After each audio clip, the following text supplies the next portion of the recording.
మహానుభావుడు ఎన్టీ రామారావు కూడా చాలా భోజన ప్రియుడు. పెద్ద పెద్ద వాళ్ళు గొప్ప గొప్ప వాళ్ళంతా చాలా భోజన ప్రియులు. పివి నరసింహారావు గారు వీళ్ళంతా చాలా పెద్ద భోజన ప్రియులు. కాకపోతే వాళ్ళు తినేటువంటి ఆహారం ఇంట్లో వండింది అయి ఉంటుంది, హోటళ్లలో వండింది కాదు. ముఖ్యంగా బాగా ఫేమస్ బిర్యానీ సెంటర్స్ హైదరాబాద్ లాంటి చోట్ల ఆ లోపల వండుతున్నప్పుడు ఆ కిచెన్లోకి ఎవరైనా వెళ్ళగలిగితే వాళ్ళు మళ్ళీ జీవితంలో ఆ హోటల్కి వెళ్ళి బిర్యానీ తింటారు. అలాగే చాలా ప్రముఖమైన హోటల్స్లో ఇక్కడ ఫుడ్ చాలా బాగుంటుంది, ఈ ఫుడ్ అవుట్లెట్ ఈ అనుకునేటువంటి చాలా చోట్ల మీరు కిచెన్లోకి వెళ్తే మళ్ళీ మీరు అవుట్లెట్లో తింటారు, ఇంకెక్కడ బయట తింటారు. ఇవి మనకి లోపలికి వెళ్ళి ప్రతి చోట మనం పరిశీలించగలిగేటువంటి అవకాశం మనకు ఉండదు. అలా అవకాశం ఉన్నటువంటి వాళ్ళు ఓన్లీ ఫుడ్ సేఫ్టీ డిపార్ట్మెంట్ వాళ్ళు. ఒక ఆఫీసర్ గారు ఎవరు విజయ్ ప్రసాద్ రెడ్డి గారు, ఇలాగ ఒక 5-6 ఉన్నారు చాలా సిన్సియర్గా పనిచేస్తూ విధి నిర్వహణ పని దైవంగా భావించేటువంటి వాళ్ళు ఉన్నారు. ఒక 5-6 ఆఫీసర్లు ఉన్నారు. కానీ వాళ్ళు ఎంత కవర్ చేస్తారు ఆంధ్ర రాష్ట్రంలో? వాళ్ళు ఎక్కువ hostels, government hostels, private hostels వాటిలో చూస్తారు. ఎందుకంటే ఇక్కడ పసిపిల్లలు ఎక్కువ ఉంటారు కాబట్టి అక్కడ ఫుడ్ అడల్టరేషన్ జరగకూడదు. అదొక కొంతవరకు కొంతమేర అదొక మంచి పని. కానీ పబ్లిక్ ఎక్కువ తినేటువంటి హోటల్ సంగతి ఏంటి?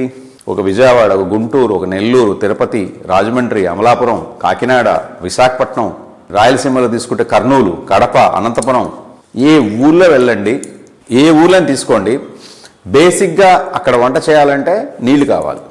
అక్కడ స్టార్ట్ అవుతుంది మన దౌర్భాగ్యం. ఆ నీళ్లు ఎప్పటివో, ఎక్కడివో, ఎలాంటివో, ఆ నాసిరకం నీళ్లు కూడా పట్టి ఎన్నాళ్ళైందో. కొన్ని చోట్ల ఇంకా ఆశ్చర్యకరమైన విషయం ఏంటంటే ఆ తయారీదారులు కూడా కూర్చుని తింటాడు మనతో పాటు. అది చూసి మనం ఇంకా మోసపోతాం. ఆ హోటల్ యజమాను, ఆ హోటల్లో యాజమాన్యానికి సంబంధించిన వ్యక్తి మన పక్కనే కూర్చొని అదే భోజనం చేస్తుంటాడు.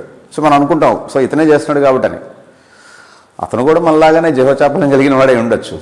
100% ఆ హోటల్లో చాలా హైజీనిటీ టాప్ లెవెల్లో ఉంది అనేటువంటి భ్రమలో మనం ఉండాల్సిన అవసరం లేదు. తిరుపతి, ముఖ్యంగా పిలిగ్రిమ్ సెంటర్స్లో, తిరుపతి లాంటి ఒక క్షేత్రంలో రద్దీ ఎంత ఉంటుందని మాటల్లో మనం చెప్పక్కర్లేదు. అనంతమైన రద్దీని క్యాష్ చేసుకోవడం కోసం ఈ హోటళ్ళ వాళ్ళు ఎంత నీచానికి దిగజారుతారంటే అంత నీచానికి.